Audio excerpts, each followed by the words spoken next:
जब भी हम दुनिया के रिचेस्ट कंट्रीज की बात करते हैं तो सिंगापुर का नाम ऑलमोस्ट हर लिस्ट में आ जाता है। एक छोटा सा आइलैंड नेशन जिसके पास ना कोई ऑयल है, ना कोई कोल, ना ज़्यादा लैंड है, फिर भी आज सिंगापुर दुनिया का सबसे डेवलप्ड और वेल्दिएस्ट इकोनॉमीज में काउंट होता है। तो ये सवाल बहुत ज़्यादा नेचुरल है कि आखिर सिंगापुर ने ऐसा क्या किया जो इतना रिच बन गया, और वो भी सिर्फ कुछ डिकेड्स के अंदर।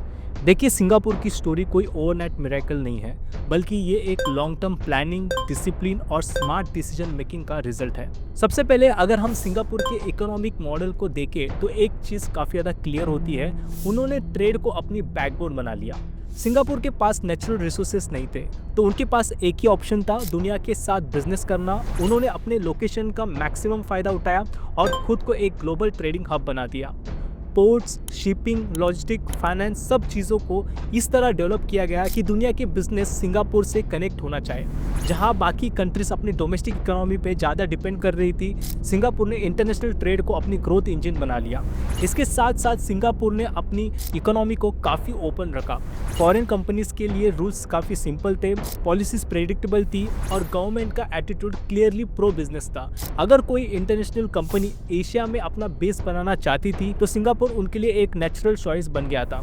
यहाँ जॉब्स एविडेंट थी और अगर आप काम करने के लिए रेडी हो तो अपॉर्चुनिटीज़ की कमी नहीं थी। देखिए, इस एनवायरनमेंट ने लोगों को कैपिटल बिल्ड करने का मौका दिया, और जब कैपिटल आता है तो वेल्थ क्रिएशन ऑटोमेटिकली स्टार्ट हो जाता है। अब यहीं पर एजुकेशन का रोल बहुत इंपॉर्टेंट हो जाता है। देखिए, सिंगापुर ने बहुत अर्ली ये समझ लिया था कि अगर नेचुरल रिसोर्सेज नहीं है तो ह्यूमन कैपिटल को ही अपना सबसे बड़ा रिसोर्स बनाना पड़ेगा। गवर्नमेंट ने एजुकेशन सिस्टम में हैवी इन्वेस्टमेंट किया और क्वालिटी एजुकेशन को प्रायोरिटी बनाया। सिटीजन्स के लिए primary education almost symbolic cost per available किया गया, जबकि फॉरेनर्स और बाहर के रेजिडेंट्स को सिग्निफिकेंटली थोड़ा ज़्यादा फीस देनी पड़ती थी। इसका सिंपल लॉजिक था कि अपने लोगों को स्ट्रॉन्ग बनाना। एजुकेशन के साथ साथ मेरिटोक्रेसी को भी पुश किया गया, जहां बैकग्राउंड से ज़्यादा कैपेबिलिटी मैटर करती थी। ऐसे बहुत सारे एग्जांपल्स मिल जाएंगे आपको जहां लोग हम्बल या पुअर बैकग्राउंड से आए, लेकिन सिस्टम ने उन्हें ऊपर आने का इक्वल चांस दिया। देखिए, सिंगापुर की वेल्थ स्टोरी का एक और अंडररेटेड पार्ट है उनका housing model. Housing and development board यानी HDB ने अफोर्डेबल हाउसिंग को सिर्फ एक शेल्टर के रूप में नहीं देखा, बल्कि एक एसेट के रूप में डिज़ाइन किया गया। आज सिंगापुर में काफ़ी लोग मानते हैं कि अगर आप एक डिसेंट HDB फ्लैट में रहते हैं तो आप ऑलरेडी मिलियनियर हो, at least on paper.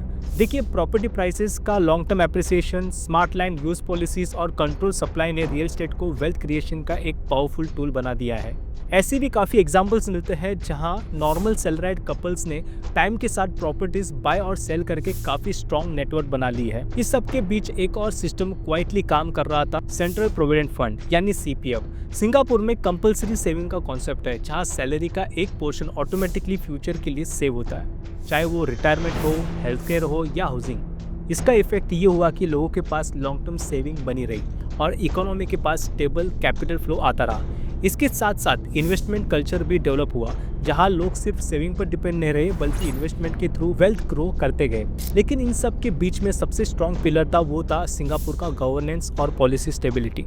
Strong leadership, long term vision और कंसिस्टेंट पॉलिसी ने इन्वेस्टर के लिए ट्रस्ट क्रिएट किया। जब पॉलिसीज हर साल ड्रामेटिकली चेंज नहीं होती थी तो बिजनेस को प्लानिंग करने का कॉन्फिडेंस मिलता था। सिंगापुर में गवर्नेंस का फोकस हमेशा इकोनॉमिक एफिशिएंसी, प्रोडक्टिविटी और ग्रोथ पर रहा, चाहे वो इंफ्रास्ट्रक्चर हो, ट्रांसपोर्ट हो या अर्बन प्लानिंग। पॉलिटिकल स्टेबिलिटी ने भी ये इंश्योर किया कि डिसीजंस शॉर्ट टर्म पॉपुलैरिटी के लिए नहीं होना चाहिए, बल्कि लॉन्ग टर्म बेनिफिशियल होना चाहिए। लेकिन ये भी सच है कि सिंगापुर की वेल्थ के साथ साथ चैलेंजेस भी आए। कॉस्ट ऑफ लिविंग काफ़ी हाई था, स्पेशली हाउसिंग और कार ओनरशिप के मामले में। देखिए, कार्स इतनी एक्सपेंसिव है कि कुछ लोग ऐसे मानते हैं कि ये एक लग्जरी सिंबल बन चुका है। तो अगर हम ओवरऑल देखें, सिंगापुर का रिच बनना कोई एक फैक्टर की वजह से नहीं हुआ है। ये एक trade focused economy, strong education system, smart housing policy, discipline saving culture और स्टेबल गवर्नेंस का कंबाइंड रिजल्ट है। सिंगापुर ने अपने लिमिटेशंस को वीकनेस बनाने के बजाय उन्हें स्ट्रैटेजी बना दिया, और यही सबसे बड़ी हमें सीख मिलती है। पैसा सिर्फ रिसोर्सेज से नहीं बनता, बल्कि प्लानिंग, डिसिप्लिन और लॉन्ग टर्म थिंकिंग से बनता है। और ऐसी वीडियोस के लिए प्लीज़ फॉलो कीजिए। Thank you, have a nice day.